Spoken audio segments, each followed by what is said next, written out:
मैं बता दूं किस धनुष को कौन कहे कंदुक इव ब्रह्मांड उठाओ, मैं ब्रह्मांड को उठा सकता हूं। किसी ने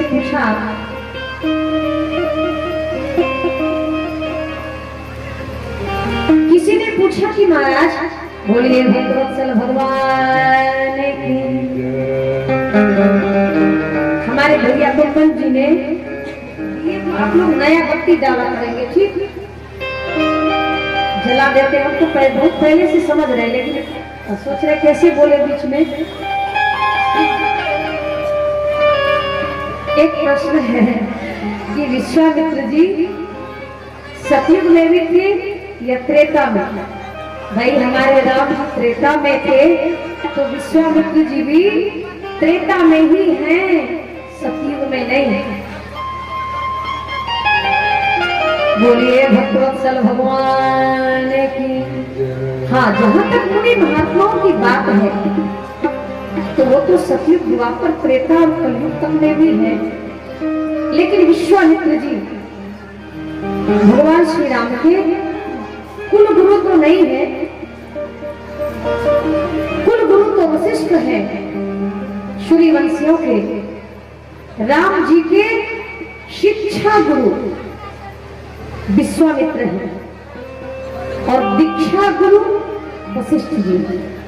बोलिए भक्तवत्सल भगवान की। लक्ष्मण जी ने कहा कि आप एक धनुष की बात कर रहे हैं तो ब्रह्मांड को उठा सकते हैं। राम जी ने कहा लक्ष्मण यदि ब्रह्मांड को उठा ही लोगे तो खड़े कहाँ रहोगे? कुछ सोच समझ कर बोलना चाहिए ना। अच्छा, केवल उठाने की बात ही नहीं की। लक्ष्मण जी ने कहा काचे घट जीवीदारा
इसे हम ब्रह्मांड, इस ब्रह्मांड को हम फोड़ भी सकते हैं।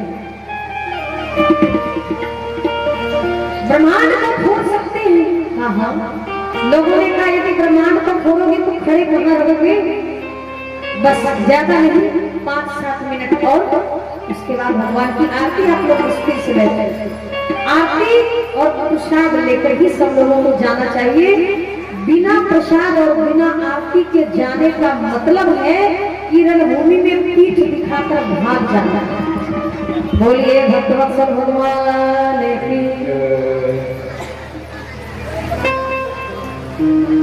लक्ष्मण जी ने कहा ब्रह्मांड को फोड़ने की बात तो मैंने इसलिए की, यदि ब्रह्मांड को फोड़ भी डाला तो बगल में कुम्हार बैठा हूँ, मैं तुम्हें कुम्हार नजर आता हूँ।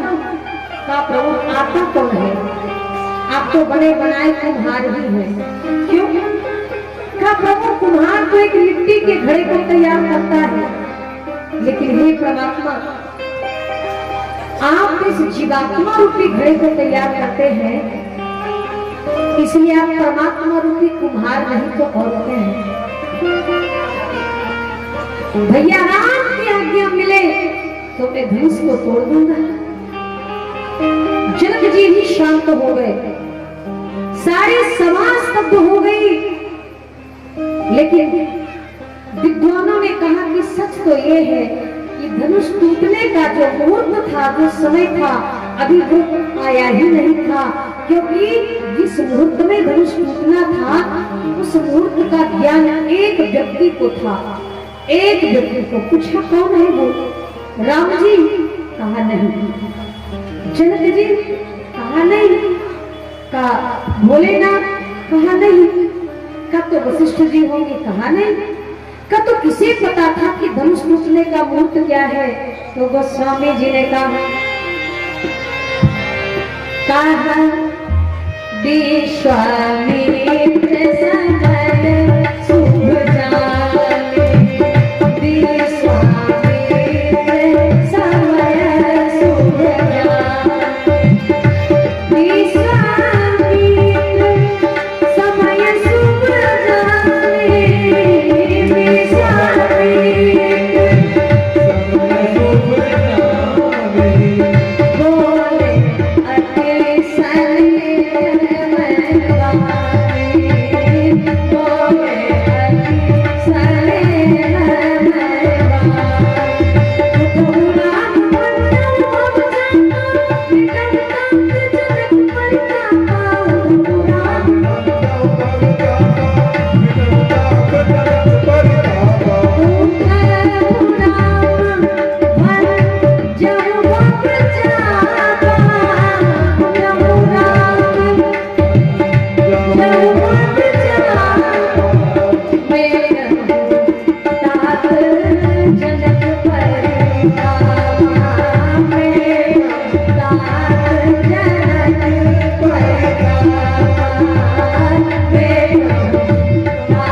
चले सकल जग स्वामी, मंज मक्र बर कुंजर दानी।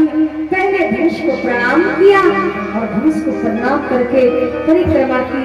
देखिए मुनि दधीची के हड्डी का बना यह धनुष है, और मुनि दधीची कोई और नहीं, श्री राम जी के ही वंशज हैं, सूर्य वंश के ही महात्मा हैं। धनुष से पूछा, क्यों रे धनुष? जब तुम्हें टूटना ही था तो राजाओं से टूटते, किसी से नहीं टूटे, राम जी से टूटे। धनुष ने कहा, देखो सारे के सारे राजा अत्याचारी, दुराचारी, पापी हैं। हमें तो भगवान का चरणारविंद चाहिए था। मैं तो अपने आप को उनके चरणों में समर्पित करना चाहता था, जिनके चरणों से ईश्वरी गंगा निकली है। धनुष ने कहा कि मैं दो व्यक्ति के छूने से अपवित्र हो चुका था। हनुमान नाटक में कथा आई है। पूछा, वो दो व्यक्ति कौन है जिसके छूने से धनुष अपवित्र हो चुका है? का एक तो भगवान शिव जिसने ब्रह्मा का सर काटा था, और दूसरे परशुराम जी जिसने मां की हत्या की थी। इन दो व्यक्ति के स्पर्श से धनुष अपवित्र था। धनुष ने कहा कि क्यों ना अपने आप को उसके चरणों में समर्पित करूं, जिनके चरणों से कि पावन गंगा निकली है। भगवान श्री राम ने गुरु जी को प्रणाम किया, मन ही मन प्रणाम गुरु किन्हा, अति लाघव उठाए धनु लिन्हा। और तब बाबा तुलसी ने कहा, तही छल राम मध्य धनु तोड़ा।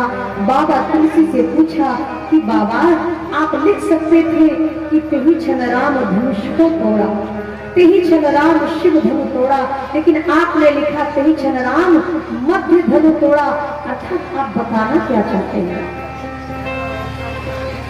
मानो बाबा तुलसी कहना चाहते हैं कि देखो इस धराधाम पर तीन राम आए। कितने राम आए? तीन राम। सबसे पहले परशुराम आए, सबसे पीछे बलराम आए, और बीच में श्री राम आए। पहले आने वाले परशुराम ने धनुष को नहीं तोड़ा, पीछे आने वाले बलराम ने धनुष को नहीं तोड़ा, बल्कि मध्य युग में आने वाले, त्रेता युग में आने वाले श्री राम ने धनुष को तोड़ा। धनुष टूटने में सब कुछ मध्य है। जैसे युग भी मध्य है, त्रेता, राम भी मध्य है। जिस समय धनुष टूटा है वो समय भी मध्य है। धनुष का जो भाग टूटा है वो भी मध्य भाग टूटा है। अच्छा, धनुष कहाँ टूटा? ना पृथ्वी पे ना आकाश में, धरती और आकाश दोनों के मध्य में धनुष टूटा। इसलिए धनुष टूटने में सब कुछ मध्य है। बोलिए श्री हनुमान जी महाराज की, श्री मिथिला धाम की। इस प्रकार श्री राम जी ने धनुष को तोड़ा है, गुरु जी को प्रणाम किया है। कहा जाता है कि राम जी ने धनुष को खींचा, उठाया, किसी ने नहीं देखा, केवल शिव जी ने देखा, क्योंकि शिव जी की दृष्टि खुली और ऐसा चमत्कार हुआ कि सबने देखा राम जी खड़े हैं, मगर राम जी ने उसी समय धनुष को तोड़ा। बोलिए दुल्हा सरकार की। जैसे ही धनुष टूटा, महाराज आपको पता है जनक जी का संकल्प जो अधूरा था, आज श्री राम जी ने तोड़कर उसे पूरा किया है। लेकिन बहुत सारे ऐसे प्रश्न हैं, आप देखिए, हम एक निवेदन करना चाहेंगे। वो तो शिव का धनुष था जिसे राम जी ने तोड़ दिया, लेकिन आज भी दहेज रूपी ये धनुष जो है हमारी बेटी के विवाह के बीच है, क्योंकि विवाह तो आसानी से हो जाए, लेकिन लड़के और लड़की के बीच में जो ये दहेज रूपी दानव है, दहेज रूपी धनुष है, का जब तक ये दहेज रूपी दानव इसका समापन नहीं होगा, इसको मिटाया नहीं जाएगा, दहेज रूपी दानव का अंत नहीं किया जाएगा, तब तक हमारी भारत की बेटियां कभी सुरक्षित नहीं हो सकती। आज बेटियां जिंदा इसलिए जलाई जाती हैं क्योंकि दहेज दिया जाता है बेटियों को विवाह में। आज बेटियां गर्भ में इसलिए मारी जाती हैं क्योंकि विवाह में बेटियों को दहेज दिया जाता है, विवाह में अधिक पैसे खर्च होते हैं। आज बेटियों से बेटा इसलिए प्यारा है क्योंकि बेटा संपत्ति लेकर आता है और बेटी को देना पड़ता है। अरे कई जगह तो हमने यहाँ तक देखा कि बड़ी बहू थोड़ा कम लाए, छोटी बहू थोड़ा ज्यादा लाए, तो सास ही अंतर करती है बहुओं में। और पता नहीं, आजकल लड़के वाले भी सोचते हैं कि लड़की वाले इतना दे दे कि हमारे पूरे खानदान को कभी कुछ खरीदना ही नहीं है। अब लड़की वालों ने ठेका तो लेकर रखा नहीं, जो कि लड़के वाले के पूरे खानदान की व्यवस्था कर दे, चाहे घर गिरवी हो, चाहे जमीन बेचना पड़े, चाहे खुद को बेचना पड़े। नहीं, पता है बेटी साधारण नहीं है। एक व्यक्ति तो यहाँ तक कह रहे थे कि अरे माता पिता की जान बेटियां होती हैं, दोनों कुलों की शान बेटियां होती हैं। माता पिता की जान बेटियां होती हैं, दोनों कुलों की शान बेटियां होती हैं। माता पिता की जान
लड़की के बाप के अंदर जो क्षमता थी, जो दे पाते थे, जो दिया माना नहीं जाता।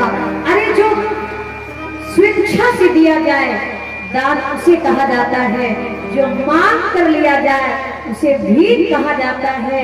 आज दक्षिणा नहीं लेते लोग, आज दान नहीं देते, बेटी बाप से दान थोड़ी ले रहे हैं आप बेटी बाप से भीख मांग रहे हैं। और बेटी का बाप घर परिवार पता नहीं क्या क्या करके आपकी मांग पूरी कर रहे हैं। इसलिए हमें तो लगता है कि आज धरती पे लड़के के माँ बाप से बढ़कर कोई भिखारी रहा ही नहीं।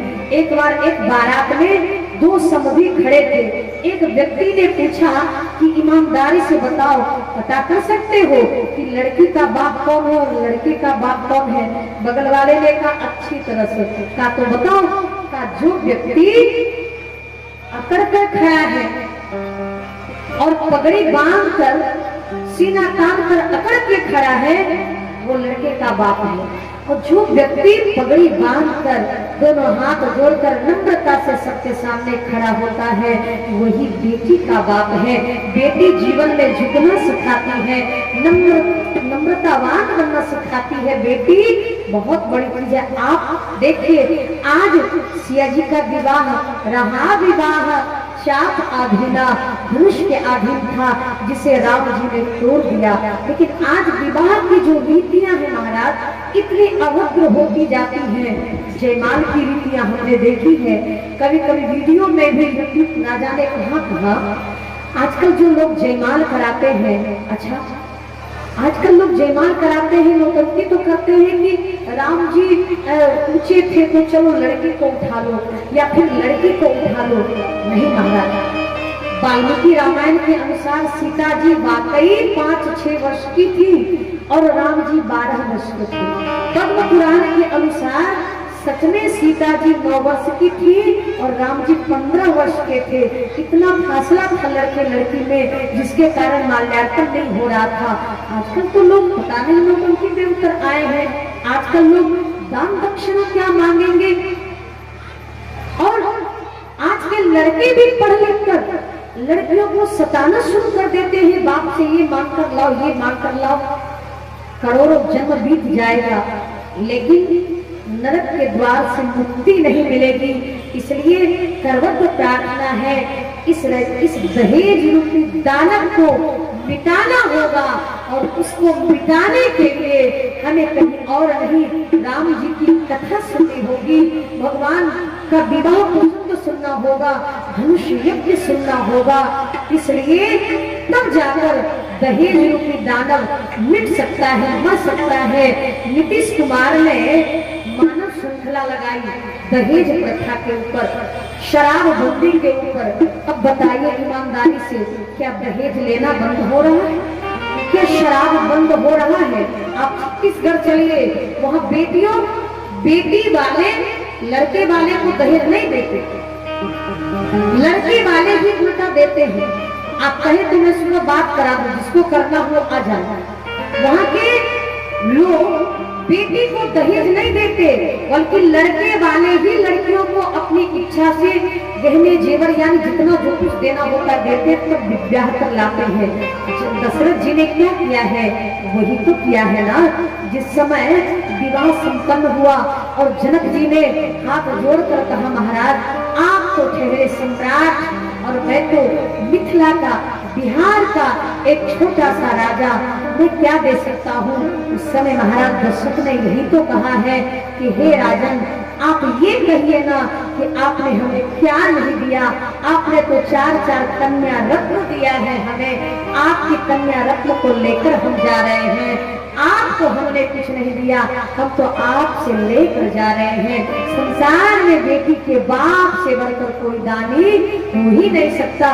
बोलिए भक्तवत्सल भगवान की, श्री मिथिला धाम की। इसलिए आज धनुष तो टूट गया है। चलिए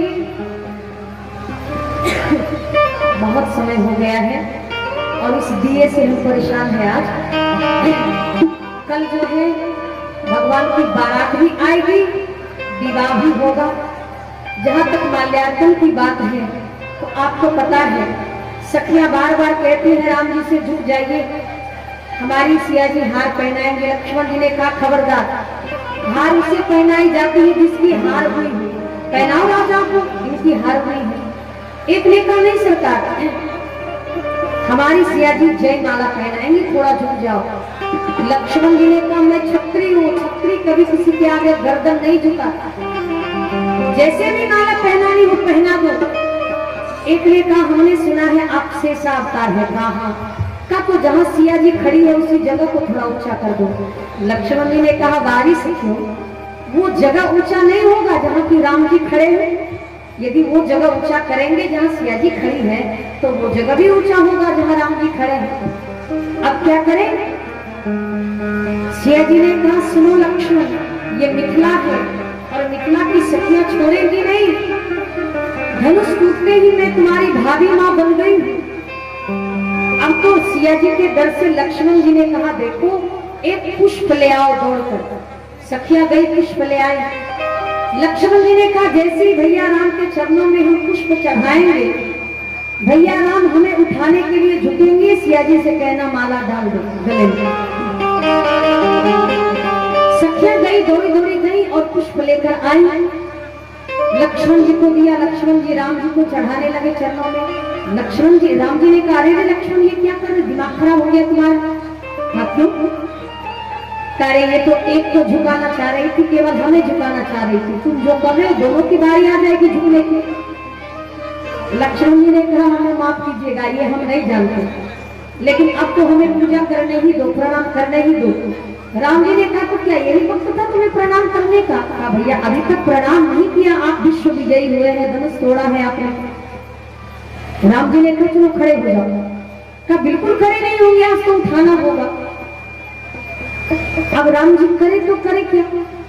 अब तो राम जी लखन लाल जी को उठाने के लिए झुके, इतने में एक सखी ने अंगूठा दिखा दिया। क्यों? अभी तो अकड़ दिखा रहे थे कि छत्री किसी के आगे गर्दन नहीं झुकाता, और हम तो एक को झुकाना चाह रही थी, आप तो दोनों भैया झुक गए। बोलिए श्री मिथिला धाम की जैसे